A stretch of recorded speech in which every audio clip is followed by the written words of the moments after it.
Je voulais vraiment te remercier en premier, Jocelyne. Te remercier pour ta disponibilité, ta confiance et pour tout l'effort que tu as fait pour être là avec nous. Et je sais que ton agenda, il est assez chargé. Et malgré tout ça, tu t'es rendu disponible. Merci beaucoup. Euh, si tu peux juste passer à la deuxième slide, comme ça je te fais une présentation. Josina est experte en blockchain. Et Josina, il a le doctorat en blockchain et c'est le premier doctorat en Portugal. Elle est experte dans la transformation digitale. Euh, elle a été parmi les top 25 de blockchain speaker by Red Wright. Est très connu dans le monde de blockchain. Il est connu comme un public speaker and advisor en blockchain. Formatrice auprès de Blockchain Council et aussi membre de l'association des Intaba, qui est l'association de blockchain application. Donc avec nous vraiment une experte, une personne de grande valeur qui a travaillé beaucoup dans le sujet et nous avons organisé ce thème pour éventuellement partager avec nos partenaires et nos clients et toute personne qui souhaite connaître le blockchain. C'est un sujet d'actualité, c'est un thème qui est encore ambigu chez beaucoup de monde. Et l'objectif de ce webinaire, c'est de démystifier ce concept. C'est quoi et comment les entreprises peuvent l'approprier, quel est l'intérêt, pour quelle finalité, et si on veut demain se lancer dans le blockchain, comment on peut y aller. Avant que Josina, que je remercie encore une fois, d'avancer sur le vif du sujet et partager avec vous en fait, les concepts et les outils de cette nouvelle technologie qui a révolutionné le monde dans beaucoup de choses. Je voulais en profiter aussi pour remercier Société Générale, notre partenaire qui a accepté de nous rejoindre dans ce webinaire. Je tiens vraiment à remercier Société Générale et au nom de Simedi Hassani, Lubna Razi et Zineb Kouar. Donc, merci beaucoup pour votre confiance. Euh, donc, aujourd'hui, je vais te dire un petit mot très rapide sur notre cabinet. Tenaxia Consulting, c'est un cabinet de conseil qui est spécialisé en tout ce qui est KHSE et RSE. Et donc, on accompagne les entreprises à améliorer d'une manière globale leur performance et plus précisément dans tout ce qui est système de management, que ce soit qualité, sécurité, environnement ou d'autres normes spécifiques dans le volet digital que médical que autre.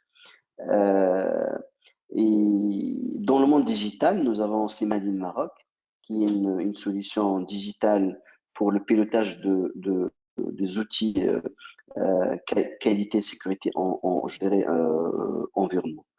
Euh, voilà un petit peu une présentation globale, rapide, mais je pense que l'objectif, c'est découvrir c'est quoi le blockchain. Donc, je vous laisse avec notre grande dame experte, chère Josina, qui est une amie et que je remercie beaucoup. Et j'espère que vous passez des moments pleins d'apprentissage. Comme annoncé au départ, donc Imen avec moi, qui travaille avec moi à Tenaxia, que je remercie pour l'effort qu'elle a fait, qui est notre responsable marketing et commercial. Merci beaucoup, Imen, pour l'effort que tu as fait pour l'organisation et pour tout ce que tu as fait pour que ce webinaire soit une réussite aujourd'hui. Imen, ta mission n'est pas encore terminée. Tu vas encore prendre les notes des questions qui ont une relation avec le blockchain et par la suite, on va les poser à Josina au fur et à mesure. Voilà, sans trop tarder, je voulais aussi remercier tous les participants qui sont là avec nous.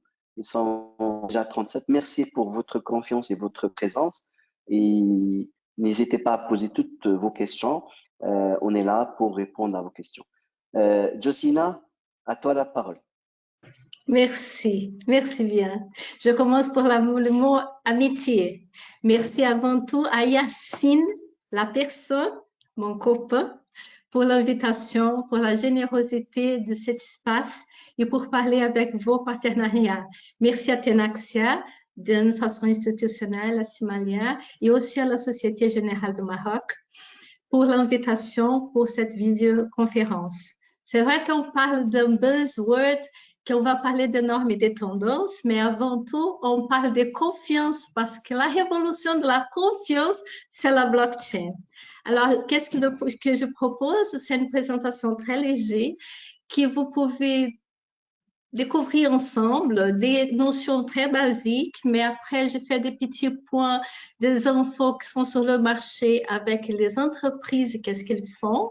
Et je suis complètement disponible avec Yacine pour répondre à toutes les questions que l'audience va proposer. Et je remercie aussi pour votre temps qui est au-delà de l'ordinateur pour nous faire confiance d'assister à notre conférence. Alors, ça marche.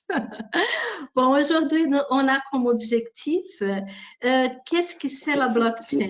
Pardon? Si tu permets, Josina, juste un petit Oui, point. La présentation est juste pour dire aux participants que la présentation elle est en anglais, mais anglais. Josina va expliquer en français. Exactement. Voilà, donc on va faire les deux. Pour les gens qui sont totalement anglophones, il y a la présentation. Pour les gens qui sont que francophones, Josina va expliquer en français.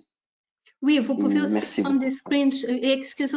Excuse-moi parce que j'ai pas eu d'adaptation linguistique pour faire le français. Mais si vous voulez, vous pouvez faire des screenshots et poser des questions pertinentes au slide qui vous voulez. Mais tout qui c'est écrit en anglais, je vais pas traduire seulement, mais je vais expliquer parce que c'est qui des points pour créer un discours logique. Alors, il faut pas, excuse-moi alors. Bon, Exactement, sans qu'est-ce que problème. c'est la blockchain? Où nous pouvons l'appliquer? Qui peut l'utiliser? Et à quoi ça sert? Est-ce que nous, comme entrepreneurs, nous pouvons faire d'argent avec la blockchain? Ou ça va coûter des consulting, des choses qu'on doit changer, ça va gagner rien de tout? Comme on mesure? Et si tout le monde parle, est-ce que c'est important? Ou est-ce que c'est quelque chose connecté avec le Bitcoin, cryptocurrency que j'ai entendu? Qu'est-ce que c'est ça? Alors, je commence d'une façon très simple pour dire que la blockchain, c'est comme un papillon. D'abord une chenille et après ela peut gagner des ailes. Pourquoi? Elle est une technologie de stockage et de transmission d'informations. Ces transactions qui sont effectuées, chaque transaction, elle est vérifiée. Alors, qu'est-ce que vous pouvez voir? C'est blockchain, c'est une plateforme programmable qui va en fonction de qu'est-ce qu'on veut transactionner et après qu'est-ce qu'on veut vérifier. Chaque transaction, elle est vérifiée pour chaque petit bloc. Imaginez-vous, hier j'étais dans notre présentation et j'ai donné un exemple très simple. On va dire, Tenaxia est au Maroc. Et j'ai vu certifier si cette information, elle est vraie ou pas vraie. Est-ce que Tenaxia est au Maroc? Bon, como je fais au blockchain? Imaginez-vous combien de participants qu'on a? Imaginez-vous qu'on a 40 participants. Voilà, on aura 40 nodes, 40 petits ordinateurs qui peuvent créer un node qui seront responsables pour la vérification de la sentence. Est-ce que non, Tenaxia est au Maroc? Vrai ou faux? Alors, chaque petit morceau de cette sentence sera divisé et sera vérifié pour chaque node. La chose intéressante, c'est que chaque ordinateur, ils sont liés, mais ils sont anonymes et on n'arrive pas à faire, par exemple, quelque chose. Imagine, j'appelle Yacine, je dis, Yacine, tu es là, je fais partie de ta blockchain. Est-ce que nous pouvons dire que c'est faux cette information-là? Alors, Yacine va appeler, il va dire la même chose. Bon, c'est pas possible. n'est pas possible parce que les nodes, ils ont des caractéristiques qui n'arrivent pas à se reconnecter. Alors, ça veut dire qu'à la fin de la transaction, nous pouvons être sûrs qu'on a la preuve de la consistance de cette information. Une fois que le bloc est validé, qui va connecter à l'autre bloc, c'est comme si on joue de domino, on crée une chaîne et à la fin, nous pouvons dire Tenaxia est au Maroc. Bon, depuis ça, il faut savoir si la blockchain est publique ou privée. Il y a plus d'informations techniques que nous pouvons partager, mais ce n'est pas le moment. La question, c'est pas du tout une nouvelle technologie. Hier aussi, j'ai utilisé ça comme exemple. Imaginez-vous notre cuisine. Là-bas, la cuisine qui a de farine, de sucre, de lait, tous les ingrédients. La blockchain va utiliser les ingrédients qu'on connaît depuis longtemps, mais d'une façon différente, qui va nous connecter à une vérification immutable, transparent, anticorruption, c'est complètement nickel. Alors, ça veut dire que la technologie va utiliser d'une façon différente tous les programmes et les ingrédients comme la cuisine qu'on avait différemment. Le résultat final, il est différent. Alors, c'est tellement important ça que ça a été créé la Bitcoin. La Bitcoin, c'était quelque chose proposé comme une monnaie qui personne ne peut le toucher en façon de déconnecter sa véracité, mais il est là, je crois qu'il est disparu, mais pas de problème. Alors, on passe à les caractéristiques. Ah, tiens là. Les caractéristiques des blockchains, ça nous permet aussi de poser l'intérêt qu'elle a pour notre propre structure. Elle est collaborative, elle est efficiente, elle est transparente. On arrive à faire la traçabilité, ça veut dire qu'en chaque pas qu'on a du processus, on arrive à voir. Imaginez-vous, le premier exemple, est-ce que Tenaxia est au Maroc? Et on vous vérifier ça. Elle est collaborative parce que tous les ordinateurs, mon premier exemple, les 40 personnes qui sont en train d'assister aux 50 de notre conférence maintenant, ils sont connectés, ils sont interconnectés et collaboratifs et immutables parce que chaque information elle est impossible d'échanger et elle est auditable. En n'importe quel moment, je peux savoir qui a vérifié l'information de quelle façon. Et après, on a plein de différentes vérifications. Je veux dire aussi, ça, c'est une image qui vient de ma thèse. C'est vrai, je remercie beaucoup les paroles de Yacine. J'étais vraiment la première qui a fait une thèse sur la blockchain parce que c'était quelque chose qui ne s'utilisait pas du tout dans le business model, dans le modèle de business. Alors, ça veut dire que ces caractéristiques-là, ils sont les caractéristiques que nous pouvons apporter pour notre compagnie. Alors, et pourquoi? Ok, Josina, c'est beau, c'est beaucoup de paroles de chercheurs, mais dis-moi, pourquoi?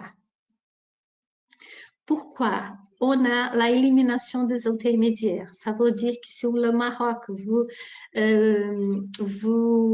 par exemple, je garde un exemple je garde un exemple pour les prochains slides, mais on a besoin plus des intermédiaires pour, par exemple, faire une transaction. On a des smart contracts. Imaginez-vous que la grande question, le grand souci dans le business, c'est dire, Yacine, est-ce que je peux acheter ta voiture? Yacine, oui, tu m'achètes ma voiture. Et avant ça, on doit passer par une banque, par exemple, ou on doit signer un contrat qui permet la sécurisation de la transaction. Mais maintenant, on a le smart contract. Le smart contract, c'est la même essence de la sentence que je vais donner. Tenaxia est au Maroc. Alors, la seule chose que pour une smart contract doit savoir, c'est Josina veut acheter la voiture, une voiture. Yacine va vendre une voiture. Le prix, c'est ça. La seule chose qu'il a besoin de voir sur les smart contracts, c'est vérifier son information et c'est le d'argent de Josina apparaît au lieu sur le wallet de Yacine. Et qui ça, il n'a besoin plus de tout des intermédiaires. La durabilité, la confiance, la longévité aussi. Et tout le processus de blockchain, il est complètement, il a d'intégrité en tout le procès et on arrive à avoir des photos audibles, auditables, n'importe quelle part. On a la transparence, c'est immutable, c'est complètement immutable.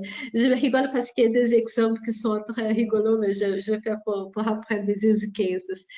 Et si on n'a pas d'intermédiaire, on n'a besoin de pas payer des intermédiaires. Ça veut dire que le coût à la fin, c'est beaucoup moins cher. C'est clair, c'est logique. Et on a une simplification de tout l'écosystème.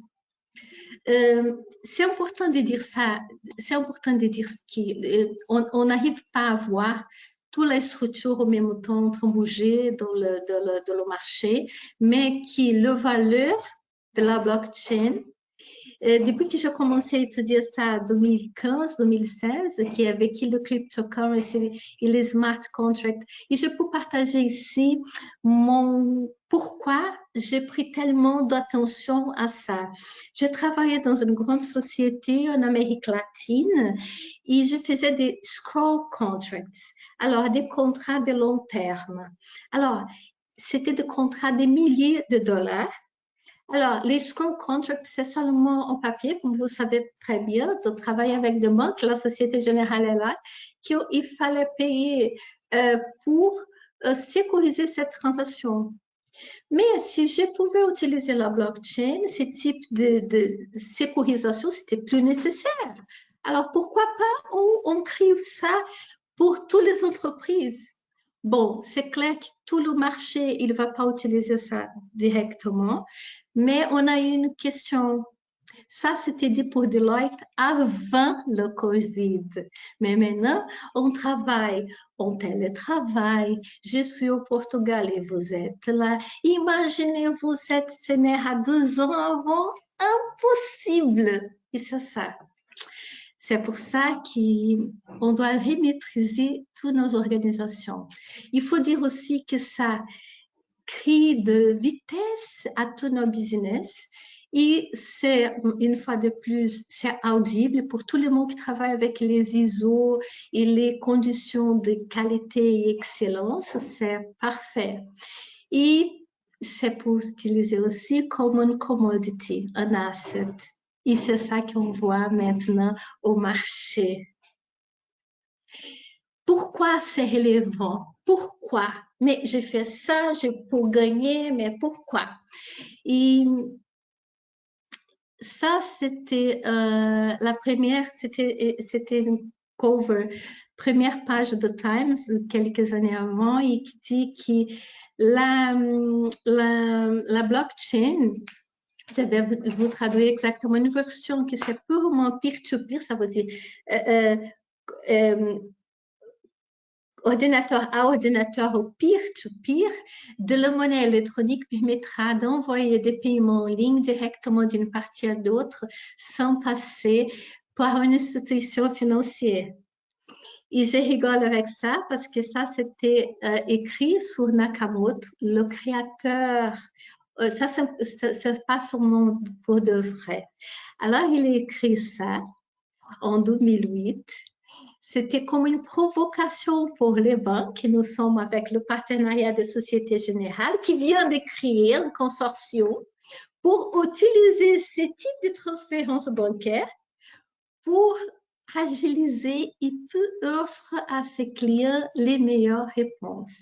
Alors, quelque chose que c'était impossible 2008, nous sommes en 2021 et on a les banques qui s'organisent des différentes structures qui créent déjà les premières, dans le cas de la Société Générale, qui créent des security tokens, qui créent des assets.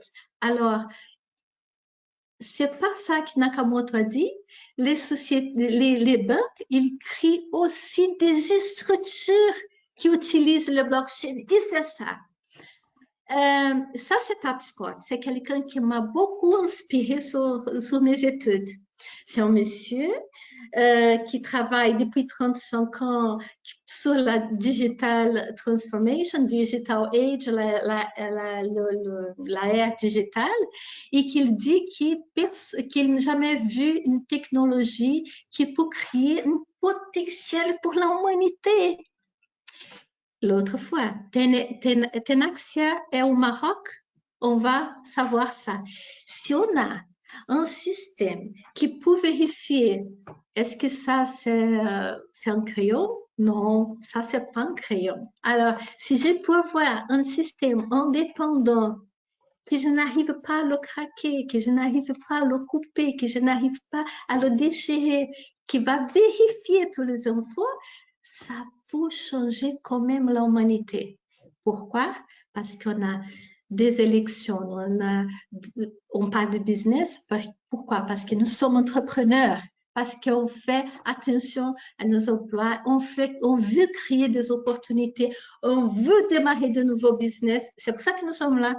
Mais au-delà de tout ça, dans un niveau plus structurel, et nous pouvons voir ça parce que c'est déjà en ligne, ça, nous pouvons changer pour le fait les résultats des donatifs. Nous pouvons inclure les gens qui n'ont pas de carte bancaire, qui n'ont pas non plus de carte d'identité. Alors, j'ai mis Tapscott ici pour quelqu'un qui est là, qui n'est pas d'entrepreneur, qui c'est un chercheur, ou bien qui c'est un étudiant, ou bien qui c'est quelqu'un qui travaille dans le marketing, qui peut dire qu'il y a beaucoup de choses, il y a beaucoup de potentialités que blockchain n'est pas encore appliqué. Bon, on continue.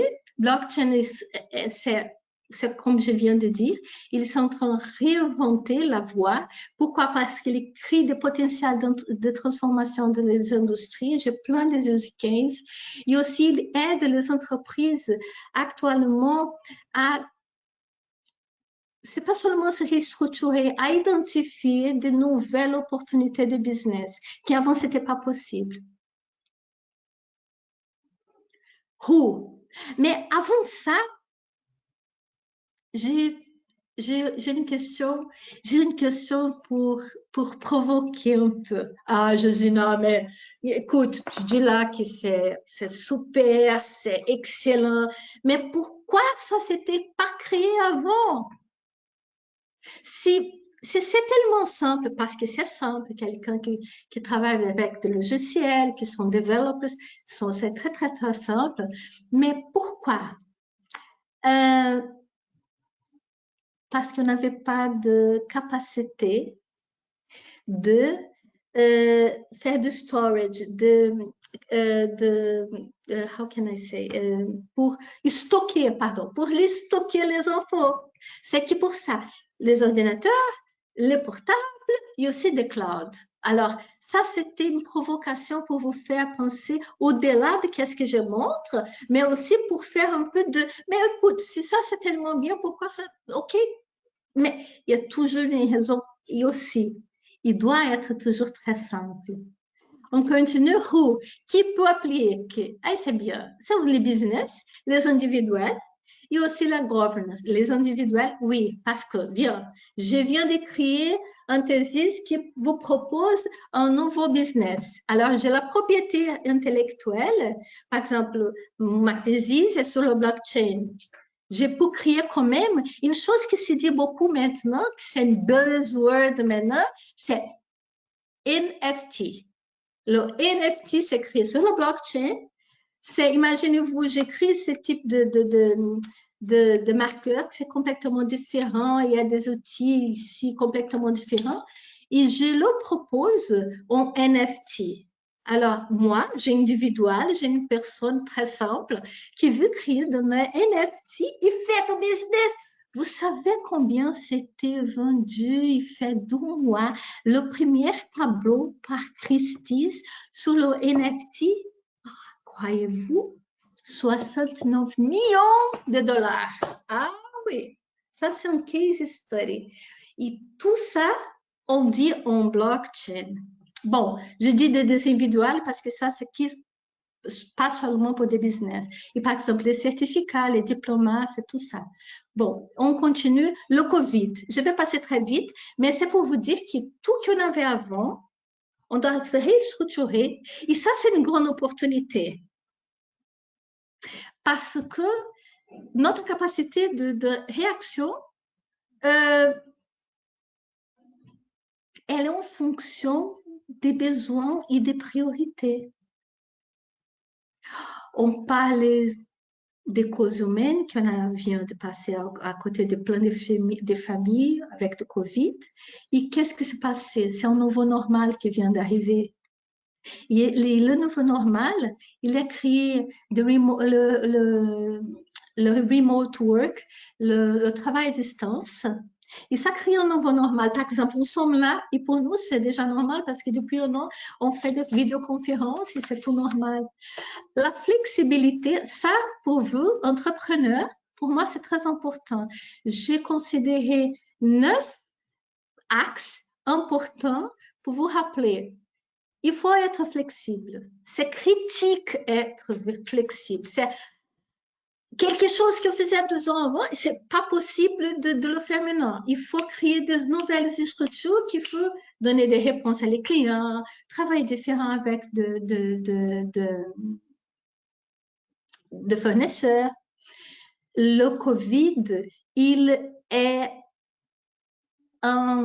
pour quelqu'un qui travaille en DBT, Digital Business Transformation, ou transformation digitale de business, et assim tu es là, c'est une grande opportunité parce que tout le monde était imposé à se digitaliser.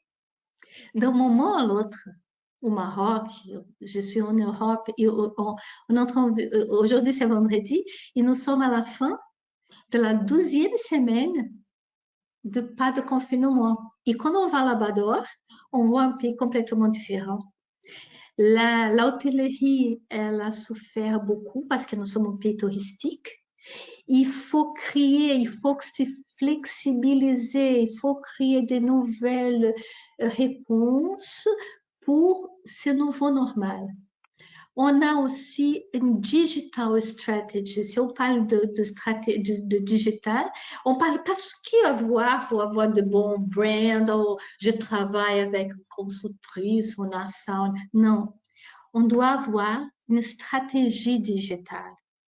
C'est pas seulement avoir un RP ou quelque chose isolé. C'est pourquoi je fais ça, à quoi ça sert.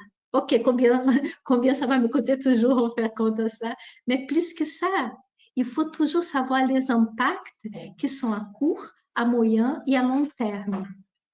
On a aussi, et pour ça que je dis que c'est pas quelque chose qui est seulement isolé dans la structure et dehors de la structure, on doit avoir des systèmes qui intègrent, laisse-moi voir ici, des systèmes qui intègrent, qui peut, à travers des APIs, que c'est un nom technologique, interconnecter notre réalité avec la réalité de nos partenariats. Ici aussi, avoir des plateformes qui sont compatibles. Il ne faut pas avoir peur de perdre l'information. Hein? Il faut avoir la compatibilité nette et claire de qu'est-ce qu'on fait. Flexibilité, ici, je m'excuse, no flat foot, pas de pieds plats, ok? Quand on marche, on doit avoir la flexibilité, pas d'un pied plat. Il ne faut pas dire, non, je faisais toujours comme ça et c'est comme ça que je vais le faire. Non, il faut s'adapter parce qu'on ne sait pas qu'est-ce qui passe. C'est la même chose, la flexibilité sera critique, mais on doit trouver des moyens différents de travailler. L'accélération du cloud, je viens de dire ça, le stockage d'informations, c'était un différentiel et c'était aussi une des réponses pourquoi aujourd'hui nous sommes dans ce domaine de blockchain, d'interconnecté. Cybersécurité, l'accès et l'attaque, c'est clair. Il y a toujours action et réaction. Et vous savez là, vous avez les équipes de votre entreprise sont travaillées en remote. Et si on a tous les données de notre entreprise en cloud, nous sommes vulnérables. On n'a plus les fichiers fermés à clé dans un coin. Non. Alors, la cybersécurité, c'est la même dimension qui l'a interconnecté. Alors, le type d'accès, il faut être sécurisé. Et les attaques, ils sont probables, ils augmentent. Il y a des statistiques très, très intéressantes des compagnies suisses qui disent qu'à chaque 12 secondes, il y a une tentative d'attaque au monde, de cyberattaque. Ils sont très sophistiqués par l'instant. Alors, le risque, il faut l'anticiper et essayer de le mitiguer. C'était pas plus comme avant. Hein. Les business continuity, c'était pas du tout comme avant. On parle au niveau digital. Et je pouvais pas parler de tout ça en parlant de blockchain après le Covid, au moment de post-pandémie, ou bien comment on va réagir le monde avec des masques, avec des gels, mais comment on fait du business sans risque. Alors, je retourne à la blockchain et je parle des use cases qu'il y en a plein. Nous pouvons analyser, ici c'est une charte créée pour cette entreprise 101 blockchain, 50 compagnies using blockchain technology. Nous pouvons voir que c'est la banque et la finance. Désolée, ici n'a pas Société Générale, mais je viens de dire que la Société Générale, depuis avril, elle a créé un security token qui c'est public maintenant, et elle fait partie d'un consortium qui, quand j'ai entré à étudier pour ma thèse, c'était un de banques, une des premières banques qui a créé cette consortium avec 12 banques européennes et qui maintenant, sur une plateforme qui s'appelle WeTrade, nous pouvons faire du business entre pays avec des transférences bancaires d'une façon plus vite, plus assurée, plus disponible. OK? C'est le financement du commerce international. C'est très, très intéressant et j'ai l'honneur d'être invitée pour cette panel-là avec ces partenariats parce qu'ils connaissent vraiment bien qu'est-ce qui passe maintenant au marché. Bon, on parle de healthcare. Un de mes premiers topics aussi en analysant, c'était healthcare, insurance, energy et énergie, l'immobilier, le commerce, de gouvernement ici de Dubaï, on parle d'ici on parle aussi d'Estonia, IoT, Internet of Things et voyage. Mais on a tellement de... Je ne voulais pas vous charger de brands, de marques, mais nous pouvons dire que maintenant sont plus que 500 marques qui utilisent déjà au sein des grands groupes au niveau logistique.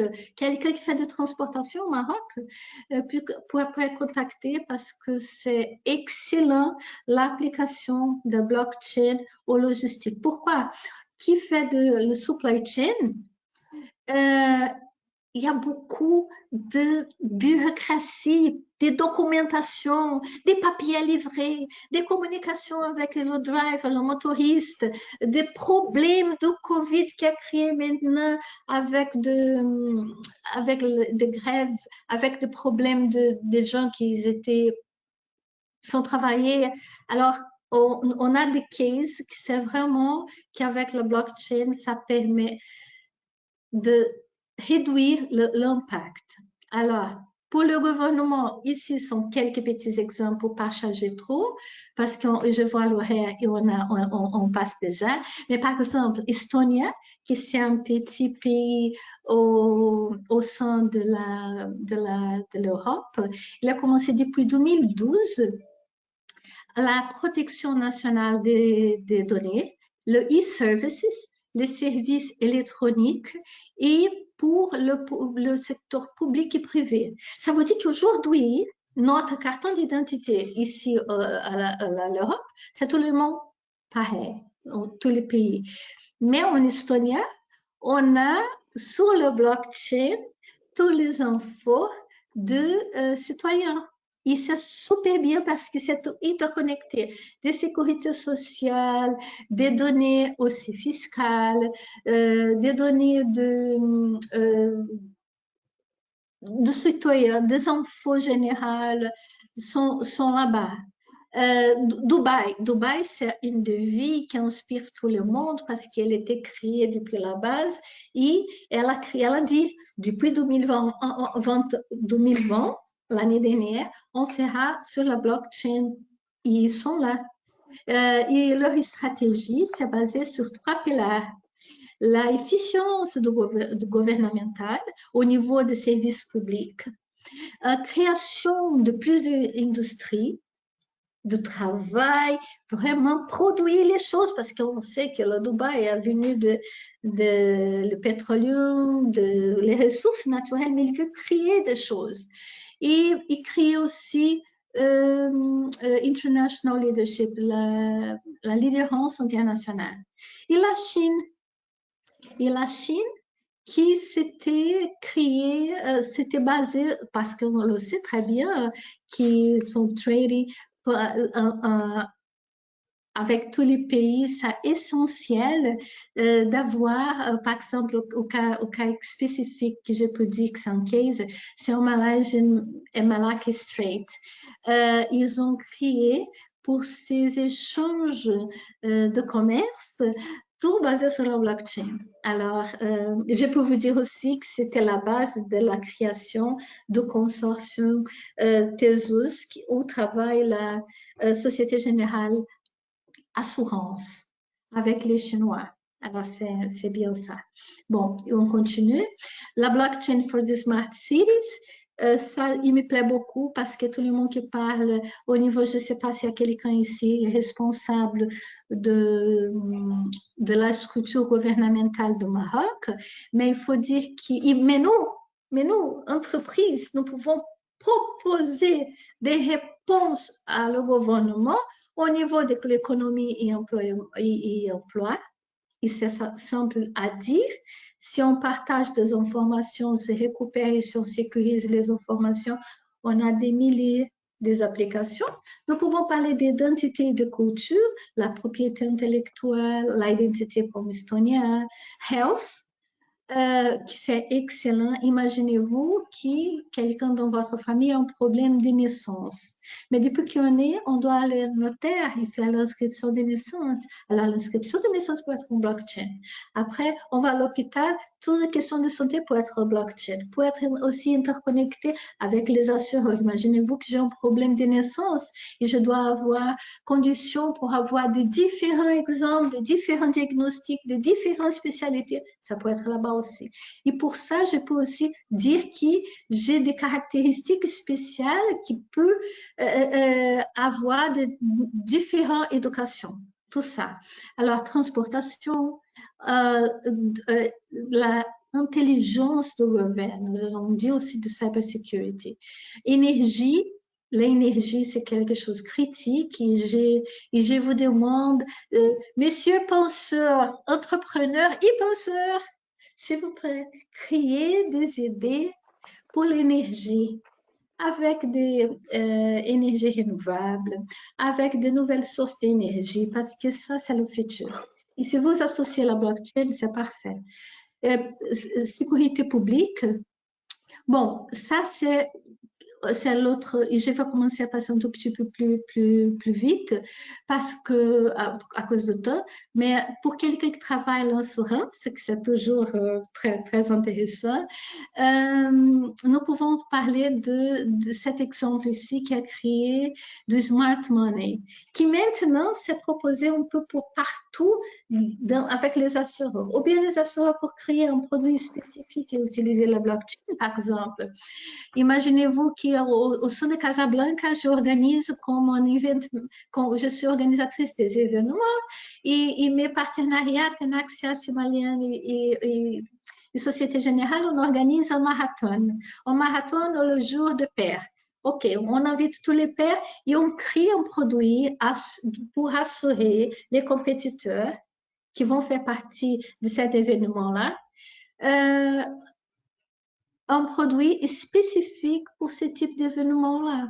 Alors ça, pour être en blockchain, ça nous pouvons vérifier, ça nous pouvons interconnecter avec les données de... Ah, et ce n'est pas une question de RGPD. Quelqu'un qui s'est lié, comme on le sait, que c'est Tenaxia et Yacine, qui sont des formateurs certifiés et qui parlent beaucoup sur le RGPD, nous pouvons dire que le partage d'informations, c'est toujours basé sur la loi.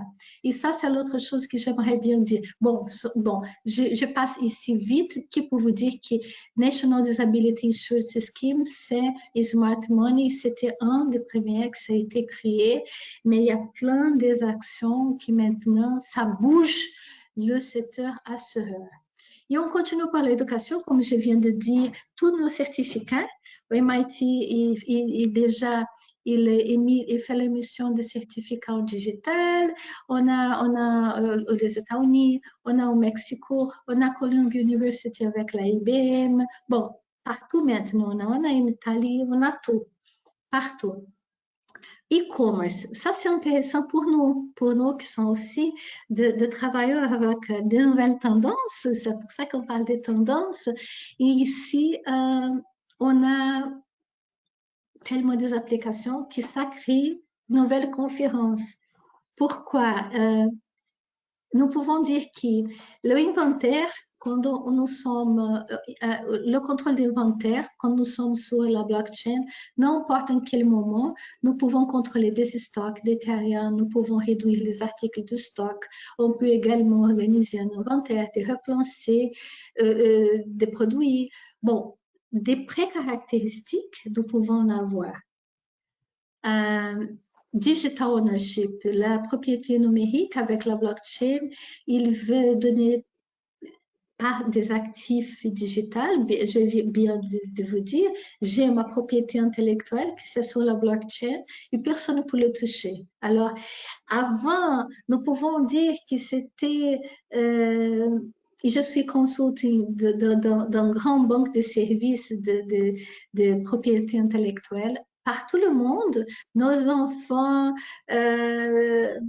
notre compagnie s'écrit quelque chose, nous pouvons dire que c'est protégé. C'est pas seulement pour la loi du pays, mais par la blockchain et nous pouvons prouver ça. Alors, on a programme de fidélisation qui avant, par exemple, on allait à l'hôtel, au même hôtel, on avait des petits points qui ont récupéré. Maintenant, tout que nous pouvons offrir, c'est personnalisé et programmable. Et pour être complètement informatisé sans fraude. Supply chain tracking, je viens de dire. Et pour finaliser, je passe ici à le secteur de l'énergie, qui le Maroc, c'est très chaud, c'est l'Afrique. Alors, tout que vous pouvez créer au niveau de solutions de l'énergie alternative, c'est bienvenu. Alors, nous pouvons dire ici, toutes ces applications, Smart Grid, c'est des plaques intelligentes, des applications, on a des transférences de données, on a de la transparence, on a de l'automation, on a le contrôle, la gestion de tout la grid, on a le commerce et tout le marché, on a les certificats qui peuvent être aussi sur la blockchain. Alors, toutes les applications que j'ai données pour des autres secteurs peuvent aussi être appliquées à plein d'activités différentes. Le principe, c'est le même. Et pour la conclusion, pour laisser du temps aussi de parler avec vous, je veux dire que la création digitale de ces types de structures, elle est un jeu de collaboration entre les grands agents gouvernementaux. Je parle beaucoup de fois, les gens disent comme ça, ah, mais la blockchain peut tout résoudre. Je dis, bon, la blockchain ne va pas sauver le monde. Alors, elle va dire qu'elle ne va pas répondre à tous les problèmes qui sont structurels parce qu'il y a une question politique. Est-ce que c'est assez intéressant d'implémenter la blockchain dans mon pays ou dans ma structure ou avec mes partenariats? Bon, en fonction de ça, on laisse ça de côté, mais c'est inégalable la scalabilité qui peut créer une synergie. Alors, même aujourd'hui, le 28 mai, alors que chacun de vos propres entreprises planifiez déjà cette année et le prochain, je suis sûre que tous les effets que la blockchain, tous les effets que le Covid a créés sur ces périodes de temps-là, puissent être transformés avec de nouvelles solutions que nous pouvons implémenter. Je ne vais pas rentrer au niveau technique de la blockchain, bien que le thème c'est normes et tendances. Alors, ça, c'est pour changer un peu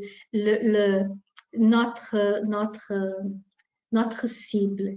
Et je vous propose d'analyser cette citation de Steve Hawking qui dit que l'intelligence, c'est pas quelque chose de brain, c'est seulement la habilité de s'adapter à le changement.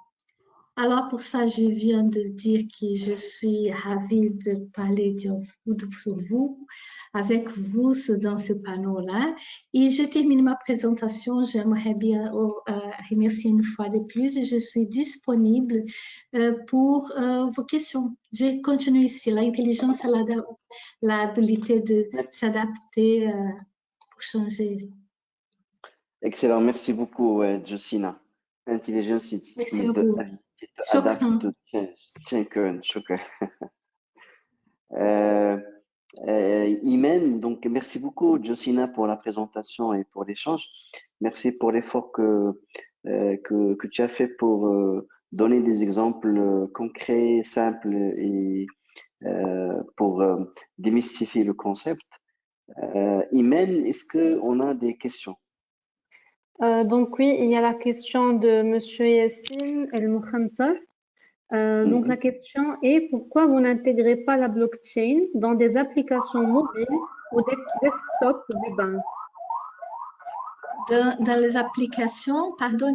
Merci beaucoup, Monsieur Yassine, pour votre question. Mais est-ce que vous pouvez répéter, s'il vous plaît? Bien sûr. Pourquoi vous n'intégrez pas la blockchain dans des applications mobiles ou desktop du banque? Ils sont déjà, mais Monsieur Yassine, c'est pas un seul. On a déjà, par exemple, sur les banques, on a des applications qui utilisent la blockchain. Tous les crypto-monnaies, s'il y a quelques investisseurs qui nous parlent maintenant, nous pouvons faire des transférences d'argent d'un côté à l'autre par blockchain.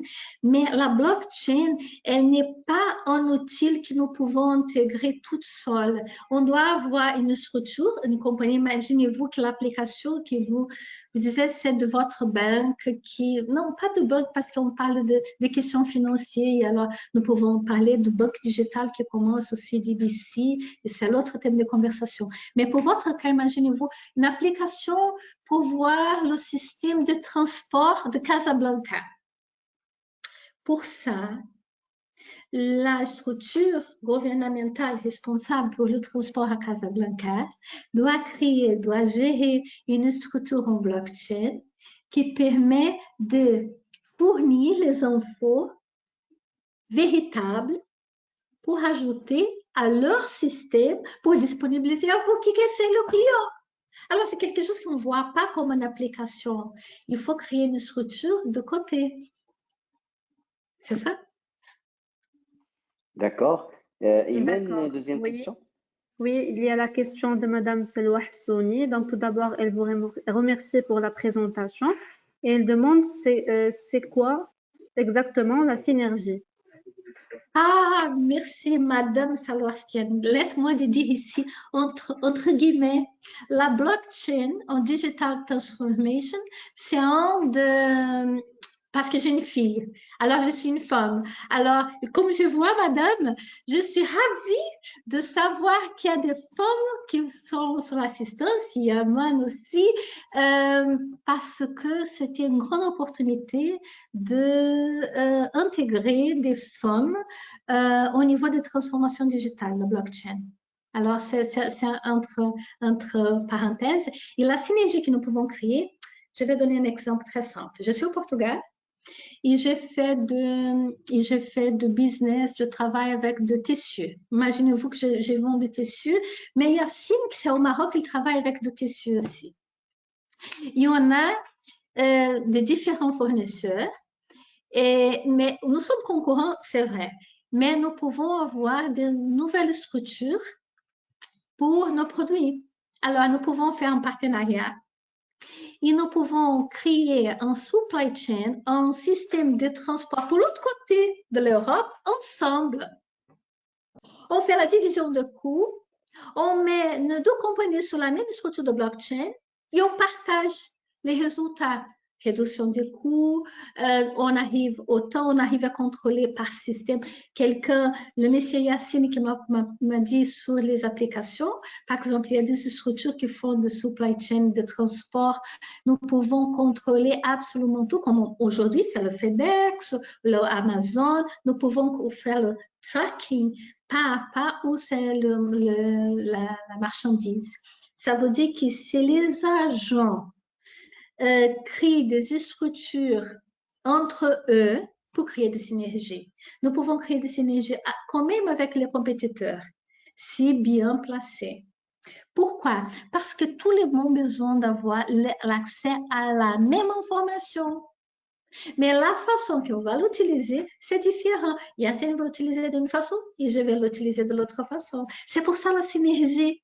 Mais madame, si vous voulez, nous pouvons parler beaucoup plus sur ça et je suis aussi disponible sur le LinkedIn. Quelqu'un qui veut me contacter, je réponds à toutes les questions. Il manque des fois une semaine, mais il faut me connecter sur le LinkedIn. OK? Imen, Oui. d'autres questions, s'il te plaît? Oui, il y a Monsieur Mohamed Mouhib. Il a deux questions. La première question, quelle est la situation réglementaire de l'utilisation de blockchain au Maroc? Ça, c'est excellent comme question. Vous savez que j'ai un chapitre entier en parlant de la loi. Excusez-moi. La loi au niveau européen. Alors, je fais partie aussi de l'ENAT. Bon, l'ENAT, c'est une organisation un peu dehors de la Commission européenne. On regarde les agents, les entreprises, les gouvernements de tous les pays et on essaie de créer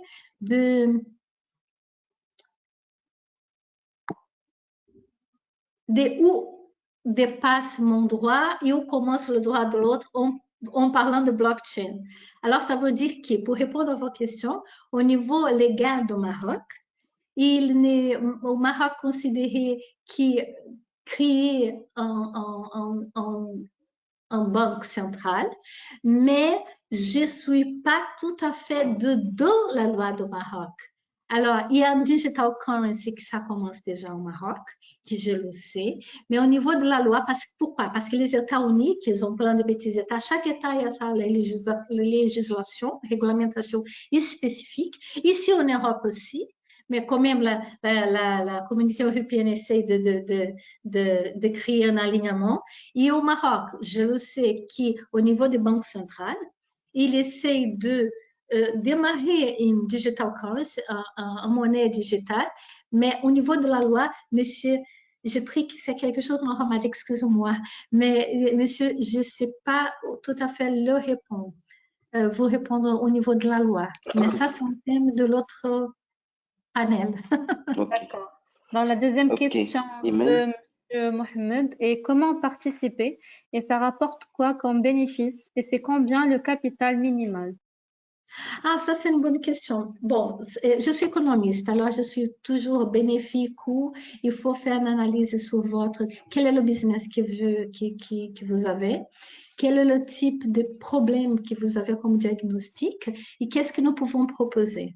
Je suis sûre que nos partenariats, Tenaxia, Semalian, peuvent aussi répondre, mais au niveau de l'implémentation des blockchains, il faut savoir qu'il faut travailler avec quelqu'un, pas seulement pour faire de consulting, quel est le type de structure, c'est plus flexible pour votre business. Et le type de bénéfice, bon, je peux me permettre de revenir ici au début. Toutes les caractéristiques sont les bénéfices. On a une structure collaborative. Pour être transparent, on réduit de coûts. Si on arrive à avoir des traçabilités, on n'aura pas de problème avec des fraudes ou des gaspillages de temps ou d'énergie. On n'aura pas de double action dans notre processus. Et dépendant de votre business, une fois de plus, avec toutes les marques qui sont déjà dans l'écosystème de blockchain, je peux vous garantir que votre structure peut créer en 14-16 mois de résultats concrets. Combien ça coûte? Ça dépend de la taille de votre structure et ça dépend du niveau de sophistication que vous voulez comme réponse. C'est cas à cas. D'accord. Donc, on a la question aussi de Monsieur Ehia. Il dit tout d'abord, je vous remercie pour l'effort fourni afin de démocratiser la notion blockchain au public. Ma question est autour de la mise en place de la technologie blockchain dans une assurance. Ah, ça c'est super, monsieur. C'est excellent. Les assureurs, ils ont aussi comme la logistique plein de questions liées à la bureaucratie, à des preuves qu'on doit créer des dossiers, aller en avant des processus, aller des transactions. Tout ça en blockchain pour être complètement différent. Et comment on partage chaque dossier disponible en information sur la cloud. Et ce type d'information est déjà vérifiée et nous ne besoin pas copier pour tous les agents qui font partie, par exemple, d'un processus. Et quand même, pas seulement l'assurance, mais le réassureur peut savoir, par exemple, si on veut diluer le risque, nous pouvons recontracter quelqu'un, l'autre entreprise, on parle de monétaire, on parle de grosses business, mais c'est déjà tout là-bas. On n'a pas de coûts de création de dossiers, de processus pour proposer ce type de structure. C'est une confiance. Vous savez, monsieur, la blockchain, elle est connue comme la révolution de la confiance. C'est pour ça que quand je parlais, j'ai remercié Yacine de l'invitation une fois de plus, j'ai dit que la blockchain, elle est connue pour la révolution de la confiance. Pourquoi? Parce que c'est tout transparent. On n'arrive plus à bouger les données depuis qu'elles sont là. Et ça, c'est l'automation et la transparence sont les atouts inégables. C'est pour ça, monsieur. D'accord, merci, Madame. Merci. Pour le moment, c'est bon, tout ce qu'il y a comme question. Peut-être. Très bien. Super. Voilà, peut-être qu'en fait, on a encore les 46 participants. Hein, donc, c'est-à-dire que c'est. Félicitations, vous êtes là. C'est super. Excellent. Très bien. Donc, peut-être qu'on va, avant de clôturer ce webinaire, maintenant, pour les entreprises, en termes de bénéfices clients, c'est-à-dire qu'est-ce que le client va gagner, quelle est la valeur ajoutée vis-à-vis de clients? Les avis de clients, ils ont le service plus immédiat, peut-être moins cher. Si vous repassez qu'est-ce que vous pouvez économiser, ça sera moins cher parce qu'on aura moins d'intermédiaires. Une fois de plus, imaginez-vous que la Nestlé, depuis la petite soupe pour les bébés, ils ont la blockchain pour toutes les structures alimentaires. Moi, maman, en donnant la petite soupe à ma petite fille, je peux vérifier, je suis client final de toute la ligne de production de blockchain. Alors, d'abord, la confiance, transparence.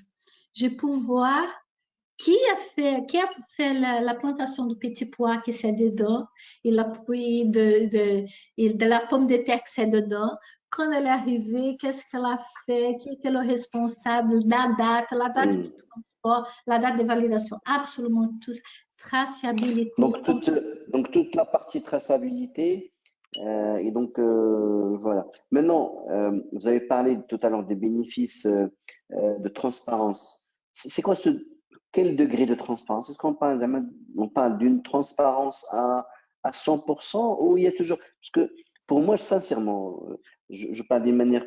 Je ne suis pas le spécialiste, je ne connais pas très bien, je pense que je suis au même niveau d'apprentissage sur le concept. Et je me permets de dire, à ce moment-là, il n'y a pas quelque chose de fiable à 100%. Est-ce qu'on a, avec le blockchain, on est à une technologie fiable à 100%, zéro erreur, zéro marge d'erreur? Oui, d'abord, je vais partager la proposition en plein de petits morceaux.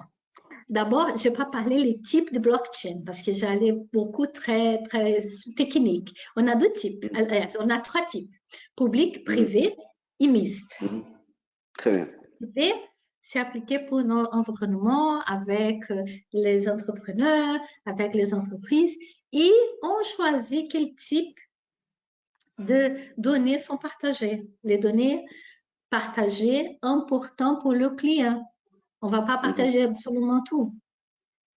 Mais ça veut dire aussi que le pouvoir il est partagé. Ça veut dire que monsieur le financier, qui était responsable, le CFO, là, qu'ils avaient tous les infos, maintenant j'arrive. Mais avant aussi, Yacine travaille avec la digital transformation. Alors, vous savez que c'est tout en cloud. Mais maintenant, nous pouvons vérifier chaque pas. D'abord, la confiance et la transparence. Les données sont disposées sur une blockchain privée en fonction de l'intérêt de l'entrepreneur pour ses clients et aussi pour ses partenariats. C'est clair qu'il ne va pas laisser ouvert toutes les infos qui sont confidentielles de notre structure. C'est clair. Et alors, tu m'as dit aussi, excuse-moi, la deuxième question, la deuxième partie, c'était de la transparence, la question de données partagées. Quel niveau de fiabilité? On a l'impression de comprendre que, on est en train de l'impression de comprendre que le blockchain, c'est une technologie parfaite, c'est qu'il y a zéro marge d'erreur. Et est-ce que c'est le cas ou même avec blockchain, il y a toujours des marges d'erreur, de risques? On a deux types de problèmes. Mathématiquement parlant, parce que je suis économiste, je ne suis pas ingénieur, mais il y a des preuves de travail, des preuves de consistance qui sont des mécanismes pour vérifier les données interconnectées. Zéro erreur, zéro.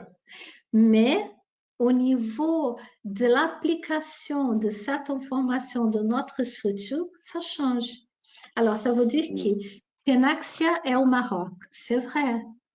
Mais je peux dire que je n'ai pas mis toutes les infos que je voulais certifier. Tenaxia est au Maroc et aussi en Égypte. Alors, ça manque quelque chose d'information. Alors, le processus de vérification, c'est zéro faute. Pourquoi? À cause de la connexion entre les blocs. Et nous pouvons dire que toutes les transactions, ils sont basés sur des smart contracts. Alors, j'ai l'autre exemple pour vous, 40 et quelques qui sont là encore. Je donne un exemple pour un smart contract d'une machine qui vend de Coca-Cola. Okay? Imaginez-vous, vous êtes en train de passer, vous voulez une Coca. Alors, vous appuyez sur le bouton, je veux un Coca. Il a la produit 16.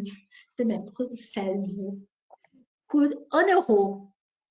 Alors, je mets 1 euro. Ça, c'est le principe du smart contract. La machine va me donner la coca numéro 16, le produit numéro 16 que j'ai donné. Alors, la simplification, c'est, j'ai le d'argent, elle me propose, je n'ai pas d'intermédiaire pour me vendre, elle est là, je pose le d'argent, elle a vérifié que le d'argent, c'est un petit monnaie de 1 euro et le produit est disponible. Sur les smart contracts, et alors on a plein de développements, par exemple de la vente de la voiture que j'ai donné comme exemple, on a des smart keys, on a des clés intelligentes que nous pouvons dire que si Josina a d'argent pour acheter la voiture de Yassine veut vraiment vendre sa propriété parce que j'arrive à voir, le smart contract arrive à voir qui c'est Yassine de propriété, nous pouvons faire du business sans avoir des administrateurs, des agents intermédiaires. Alors, la transaction, c'est l'autre niveau de transférence, de transparence, et sans intermédiaire. Très bien, super. Merci, Josina. Aujourd'hui, je pense que tout le monde en parle d'ailleurs, je pense que tu l'as utilisé tout à l'heure dans l'exemple, tout le monde en parle de cette crypto-monnaie de Bitcoin et d'autres qui sont là, qui ont révolutionné le monde en termes je dirais de crypto-monnaie. En quoi le blockchain contribue dans cette révolution de crypto-monnaie? Est-ce que c'est grâce au blockchain qu'on a arrivé à ça? Oui. C'est, en fait, en 2008, on parlait que de Bitcoin. Et quand il a écrit ça, on était considéré que la cryptocurrency, la monnaie digitale, c'était le plus important. Mais la base pour le développer, qui c'est la blockchain, c'était applicable et c'est applicable à absolument tout. Alors, la base de la crypto-monnaie, et n'importe quelle, parce que maintenant on a 500 partout dans le monde. Par exemple, si maintenant tous les banques créent aussi sa fonction digitale, et maintenant au Maroc crée son monnaie digitale, sa cryptocurrency, et tous les banques centrales, on a un terme qui c'est CDBC. On a tout basé sur la blockchain, la structure de vérification et transparence de ce type de technologie. Alors, au début, on pensait que la pomme, c'était plus important que l'arbre, mais finalement, c'était l'arbre plus important que la pomme. Parce que nous ne pouvons voir que des pommes sur l'arbre. Madame Josina, il y a une... Pardon de... Attends, Imen, juste, je continue sur quelques questions, après on reprend d'autres questions, Imen. Okay. Alors, Josina, aujourd'hui, est-ce que ce blockchain est approprié à tous les secteurs d'activité? Je pense que tu as cité beaucoup de secteurs, le secteur banque, assurance, gouvernement. Est-ce qu'il y a vraiment, où est-ce qu'on est dans, tu as parlé de l'énergie, est-ce que c'est valable pour tous les secteurs ou il y a des secteurs plus que autres? Il y a des secteurs plus immédiats que l'autre. Et comme économiste, je ne peux pas dire que ça peut, mais on a encore des projets pilotes. Et alors, comme tu travailles comme consultant, on doit d'abord analyser cas à cas et savoir combien le client doit déposer. Par exemple, c'était la question de M. Mohamed, je crois. Désolée de ne pas me rappeler votre nom. Mais combien ça coûte? Combien de temps est-ce que c'est adaptable à ma activité et en quel temps que je vais avoir des résultats? Alors, c'est une proposition cas à cas. Mais je peux vous assurer que je ne connais pas de cas pour l'instant que ça ne donne pas d'effet immédiat. La question, c'est, on a aussi nous pouvons dire des pain points, des points qui font mal quand on parle de blockchain. Un, c'est la question de monsieur, à qui je ne me rappelle pas, pardon, que j'ai mis ici sur le nom, c'est pas Yacine. L'autre monsieur qui m'a demandé sur la loi. Une question qu'on doit avoir toujours, c'est la loi qui ça concernant la régulation concernant le pays pour être limitatif.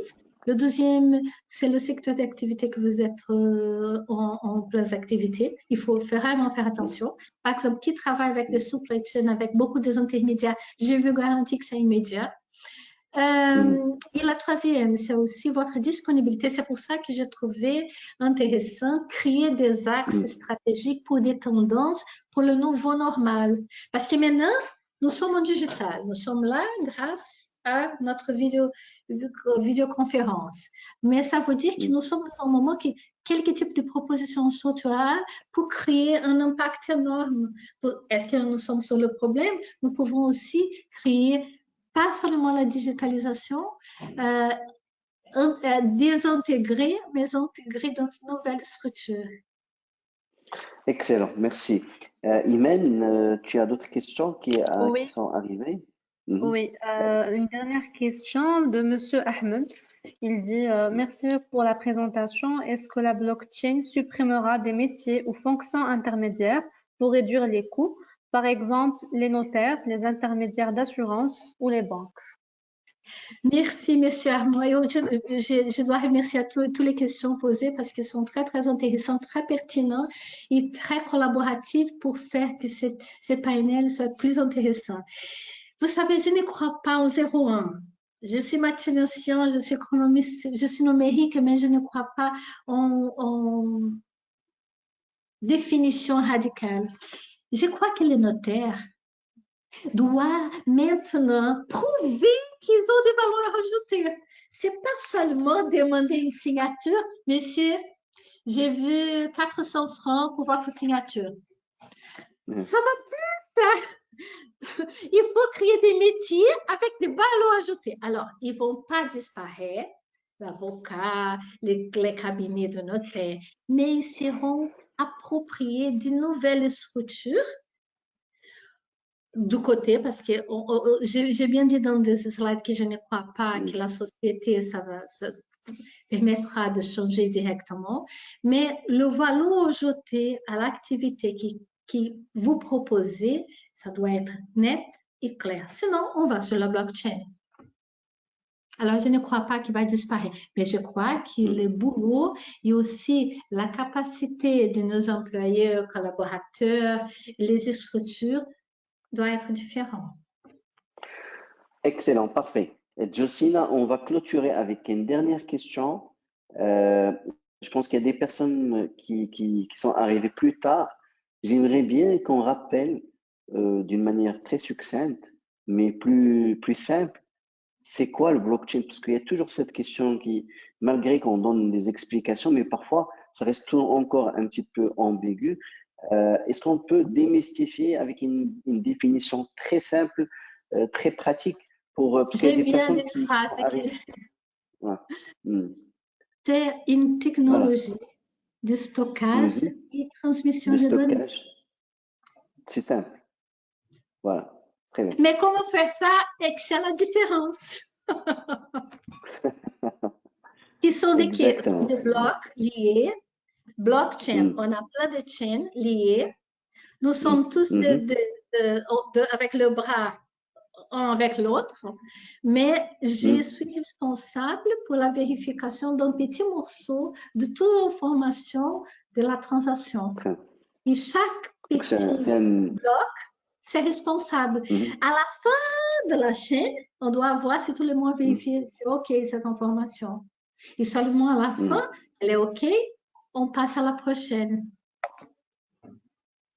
Alors, c'est une chaîne de blocs. Merci beaucoup, Josina, pour la qualité de la présentation et pour toutes les questions.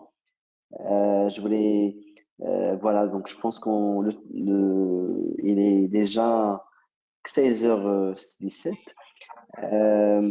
Donc, je tiens encore une fois à te remercier, Josina. Un grand merci pour ta disponibilité, pour ton support et pour l'effort que tu as fait pour expliquer un concept nouveau. Merci beaucoup, Josina. Merci à notre partenaire Société Générale. Donc, merci Zineb et merci Lubna. Et voilà, je pense qu'on va clôturer ce webinaire. Merci à tous les participants. Merci. C'est intéressant de finir avec le même nombre de démarrage. On est toujours entre 40 et 47. Merci à ces personnes qui ont vraiment montré l'intérêt et qui sont là et qui ont participé à ce webinaire.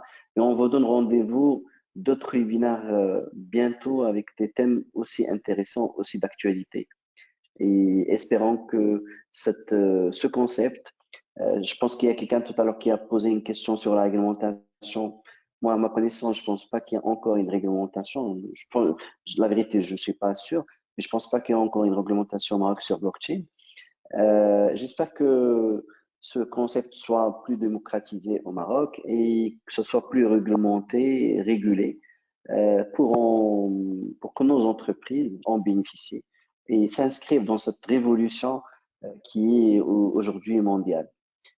Sur ce, je clôture ce webinaire et encore une fois, merci beaucoup, cher Josina. C'est un Merci, honneur. Imen, Merci pour beaucoup l'effort. à vous. Merci beaucoup à tous les gens qui nous Merci, suivent. voilà.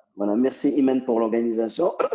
Merci encore une fois Merci, Zineb Madame Josina. et Lubna de Société Générale.